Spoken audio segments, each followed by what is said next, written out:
My greedy stepmom is demanding I give her my late mother's house because my father told her she could. I, 31 years old, have a stepmother who my father married a year after my mother had passed away. I felt uncomfortable seeing my father fall in love with another woman so quickly. I never thought anything of it until my father, and I found out that my mother didn't leave my dad with anything in her will. Instead, all of her assets and her beach home were all under my name.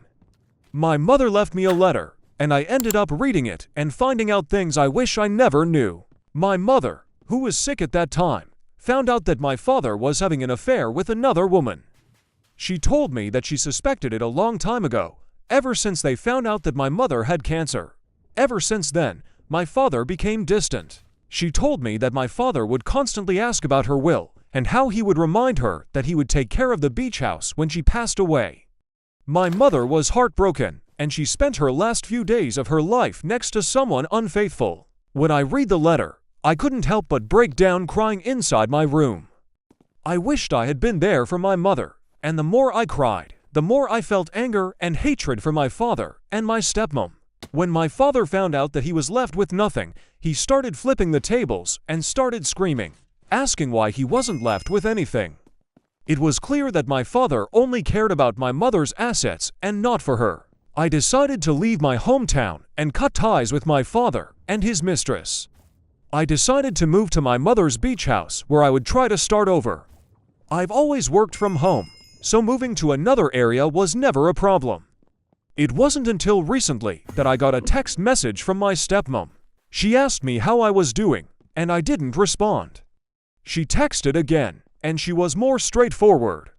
She told me that I needed to move out of the beach house because my father and she would be moving in.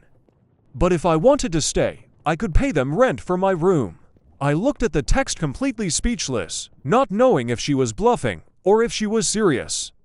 I told her that the house was under my name and that I would call the cops if they ever set foot inside my home.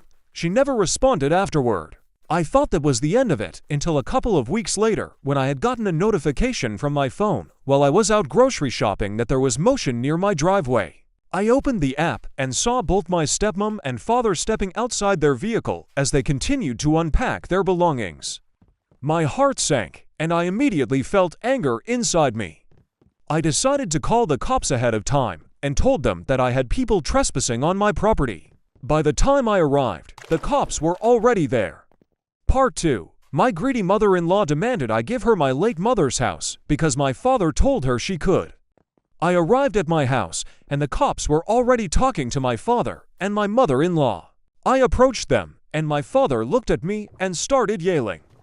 He called me names and called me a disgrace for calling the cops on his own family.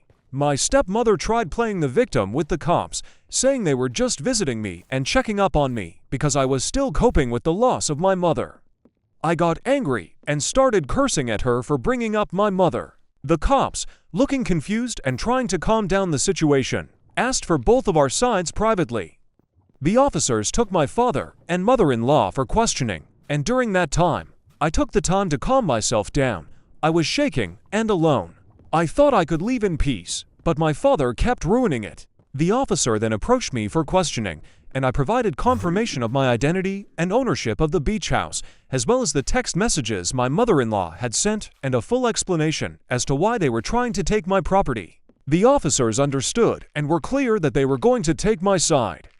One of the officers even looked disgusted when he heard the full story. What's even crazier is that despite trying to tell them to leave and warnings from the officers, it took them an hour until they finally decided to leave my property.